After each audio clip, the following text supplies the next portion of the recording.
உங்க அப்பா இங்கதான் இருப்பாருன்னு சொன்னாங்க, அதான் தேடிக்கிட்டு இருக்கேன். எங்க உங்க அப்பாவையா காணோம்? எங்கே காணோம்? உங்க அப்பாவை காணோம். நேற்று முன்தினம் கூட நீங்கள்லாம் டிவியை பார்த்துருப்பீங்க. ஒரு காட்சி நடந்துச்சு.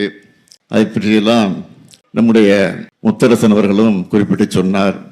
மற்றவர்களும் எடுத்து சொல்லியிருக்கிறாங்க.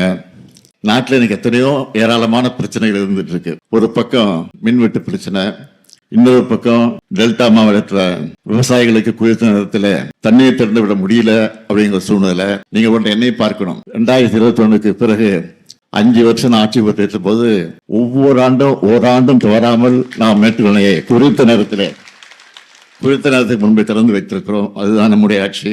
ஆனால் இதையெல்லாம் எடுத்து சொல்லி எதிர்க்கட்சியினுடைய தலைவராக இருக்கக்கூடிய நம்முடைய உதயநிதி அவர்கள் விளக்கமா விரிவா சட்டமன்றத்தில் பேசி இருக்கக்கூடிய சூழ்நிலை எல்லாம் எடுத்து சொல்லி அதன் மூலமாக முதலமைச்சர் அவர்கள் பதில் சொல்ல வேண்டும் என்று கேட்டிருக்கார். ஆனால் சட்டமன்றத்தில் முதலமைச்சராக இருக்கக்கூடிய என்ன பதில் சொன்னார்?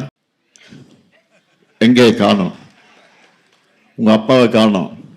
இதை சொல்லி இருக்கிறார். அப்பா அங்க தேடாதீங்க, மக்கள் மனசுல பயந்து இருக்கிறான். அது போதும்.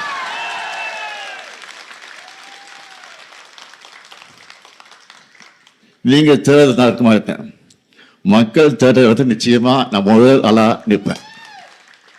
சட்டமன்றத்தில் நான் இருந்தாலும் இல்லாவிட்டாலும் இன்னைக்கு நான் மக்கள் மன்றத்தில் இருக்கிறேன் என்பதை மாத்திரம் எடுத்து சொல்கிறேன்.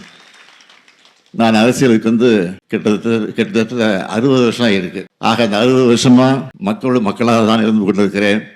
ஆட்சி இருந்தாலும் இல்லாவிட்டாலும் நாட்டு மக்களுக்காக பணியாற்றக்கூடியவர்கள் தான் திராவிட முன்னேற்ற கழகத்தை சார்ந்த என்பதை இந்த நேரத்தில் எடுத்து சொல்லி